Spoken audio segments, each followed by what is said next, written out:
These red zones are dead zones. When played on, they produce very little resonance. Areas shown here in black provide the best sound and tone from the drums.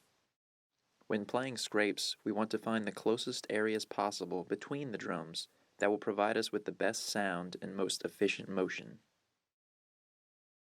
To find the closest points between the drums, we can connect the center of each drum to the center of its neighboring drum. These lines will reveal the shortest and most efficient paths. Limiting motion along these paths and staying out of the dead zones will reveal the most efficient areas to move double strokes across. These zones will be our scrape zones.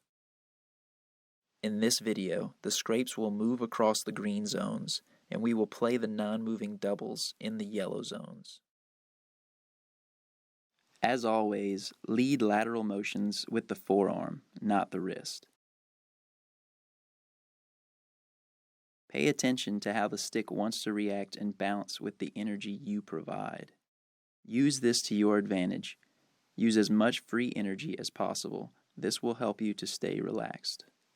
Remember, always have a visual and mental target. No aim, no goal.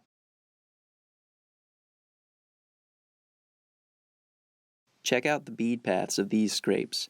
Clear mental visualization is key.